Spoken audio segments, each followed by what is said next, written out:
What's going on, guys? My name is Fat Bento and welcome back to another Lost Ark video. This week was the release of Tier 4 in Korea, and today we're going to go over some of the changes and how they will apply to the global version starting on July 17th, focusing mostly on solo raids.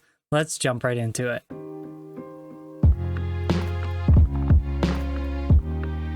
Season 3 brought an insane amount of changes to Lost Ark, and there's absolutely no way we can cover them all in this video because most of it will not be relevant to global players until September. That being said, some of the content will be released this Wednesday, July 17th, and I want to show you what has been uncovered so far and talk about the possible differences we might see in our version. By far the biggest addition to the Western release is the implementation of solo raids. In the Rox video released this week, she confirmed that we will be getting them on the 17th, and that it will be from Vulcan to Ivory Tower in our version as well. Solo raids are based on the normal versions of each raid, and that will be the entry item level for each of the solo modes as well. I'm going to use this Reddit post that's linked down below to go over some of the solo raid buffs and gold rewards that solo raids give in Korea. Do note that the Korean gold value is roughly half of what the party version gives for each raid, and that they have gold nerfs to more content than we do in the global version, so the gold values may be different on our release. Based on the screenshots in this post, it seems that the buffs you're able to choose in solo raids vary depending on which class you're playing. This first screenshot here shows a Bard in Vulcan, and this fourth buff here is a support specific buff where you get more damage if a brand is applied to the boss. And then if we look at the second screenshot of a Glavier, the fourth buff is different, this time giving all of your attacks back attack properties. In addition to class specific buffs, there are also buffs that are specific to the content you're in. The third screenshot is of Kyangale here, and then the second buff is a buff that makes you take less damage from lighted type attacks, as well as electrocution, two common attack types in Kyangale. And then the one below it is for Ivory Tower, and the second buff here gives you movement speed when a certain battle item hits the boss, which is helpful for one of the bosses in that dungeon as well. There also seems to be some universal buffs you can pick from as well, such as increased sidereal gauge if the raid has that, extra stagger damage, and movement speed buffs when certain conditions are met. There is also an option to take no buff at all, which is also very nice to see.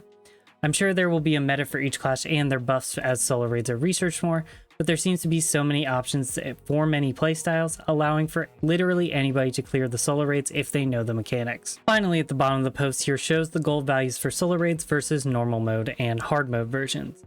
Feel free to pause the video and take a look at them yourself, but like I mentioned before, the solo raids end up giving about half of the normal mode gold. As a note here, there is a question mark on Belshazzar Gate 4, but we now know that the value the solo version gives is 900 gold. I also plan on making my own version of this as well with the values we get for the global release, and that will be linked below. It won't have much use until the 17th, but it will be available for anyone to take a look at then. Along with all the solo raids, the Legion Raid Exchange Shop has been revamped with a bunch of new rewards. The marks that were earned by clearing Clown, Belshazzar, and Akan are replaced with coins that are obtainable from all raids that have a solo mode, whether or not you clear the solo or party version. These coins are spendable at a new shop that has some great rewards. I made this sheet here of all the rewards from the shop that I could see, along with the calculating how many coins are needed to buy everything in each tab. The first tab looks pretty similar to an event shop we'd have here in the West, containing owning materials and books to assist with progression for all levels of Tier 3. Everything in this tab seems to reset weekly, aside from the one-time legendary shard bags that are currently bought with mayhem marks in the global version. The second tab I've dubbed the character materials tab, because it has things that are used for a single character and not roster bound to my knowledge. This is where the free level 6 and level 7 bound gems can be purchased, and there seems to be no limit on either of these at this time. On the sheet, I calculated how many coins are needed to get a full set of 11 gems for each of these. There are also armor and weapon quality tabs that are a one-time purchase, as well as the ability stone and accessory chests we currently have in our Legion Raid Exchange shop. The final tab is the most exciting tab in my opinion, and it's the Raid Materials tab. Here you can purchase the materials that drop from each of the raids that have a solo mode version on a weekly basis. This is important because you can get extra materials on top of doing the raids, aiding progression immensely. For Vulcan, Vicus, and Kyangale, this actually amounts to crafting an extra armor piece or leveling up an extra armor piece every week. And for Belshazzar and Akan, this is an extra piece every 2 weeks, which is still massive for completing those sets quickly. And with Ivory Tower, there is actually an extra 3 nerfed legendary elixirs every week. I'm actually kind of hoping this tab is specifically not roster bound and that you can purchase, say, Belshazzar materials on multiple characters each week if you have the coins for them. but either way, this tab is absolutely wonderful for progression and probably the best out of the three in my opinion. Before we move on, I do want to note that I probably missed some things in this sheet and that the values and contents are subject to change for our version, and I will update the sheet with exactly what is purchasable in our version as soon as we have it. And finally, it looks like every mark that we have is converted to coins at a 1-to-1 ratio, so if you want to stockpile some now, make sure you do your raids. In addition to solo raids, we are also getting tier 3 support boosts with the July patch. This comes in various forms, including honing nerfs to 1580, engraving support, elixir and transcendence nerfs, and possibly some other events we haven't heard about yet. I'm going to briefly touch on these as we've discussed most of these on the channel several times already. For the honing nerf, it is confirmed that honing will cost no gold to 1540 and that there will be a cost reduction from 1540 to 1580 in both materials and gold. In Korea, this nerf is 40% char reduction to start honing, and the material cost is reduced by 50% each tap. In addition, the base honing success rate is doubled.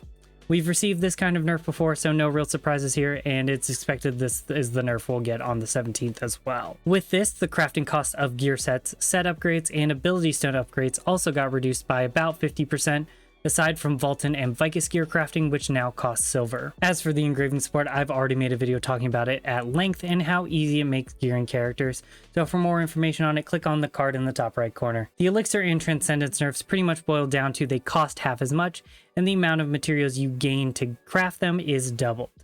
As many people have discussed already, this is not the exact nerf that we'd like to see, but at least it's something. I haven't gone through both of these systems myself, so I don't know the full extent of these pain points. However, I'm just going to agree with the majority of content creators on this one and move on. With the Tier 4 release, Korea also received a Power Pass to 1520, as well as a Super Makoko Express event to 1600. It is already confirmed that the global release will be receiving some sort of event similar to Descend into Darkness and Path of the Soul Leader events. However, those applied from 1580 to 1610-ish. I think it's pretty likely that we will be getting a Power Pass and Super Makoko event with this patch, but I also wouldn't be surprised if they are waiting till September and the release of Tier 4. To me, it would make perfect sense that they would do it in tandem with the release and maybe a new Jumpstart server to get players right into Tier 4 and experience all the new things that come with it. So I am hoping for a Power Pass in addition to the other endgame progression events, but I'm not getting my hopes too high because it really can go either way. The last bit of content that was confirmed in the Rocks video is that we will be getting the Summer 24 skins on July 17th as well. I'm going to put some of them on screen here, but the full video preview will be linked in the description for you to look at on your own time. Overall, I like the skins and the weapons especially, and I may use some of my gold to get some if they're available. However, I also really like the wallpaper, so I may just be buying the bundle for that too. This patch is looking to be an amazing one, probably one of the best updates to the game we've ever had, especially for new and returning players. I can't wait until Tuesday to when we get the full patch notes and hear exactly how juiced it is. Real quick before I end the video, I do want to let you know I will be streaming on July 17th on both Twitch and YouTube for the release of the July update. I'm going to be checking out all the events, doing all the solo raids, and collecting as much data as I can for you guys. It should be really fun, and if you're interested in that, I'll be live from 10 a.m. EST to about 4 p.m. EST. So be sure to check that out. The link to my Twitch is down below. But that's going to be it for this video. Thank you so much for watching. I really appreciate it. If you enjoyed the video, please leave a like, and if you have any questions or comments, leave them down below, and I'll try to get back to you as soon as I can. Finally, if you enjoy my content or want to see more Lost Ark content in the future, please consider subscribing, as it would really make my day. But that's all from me. I've been Fat Bento, and I'll see you in the next one. Peace.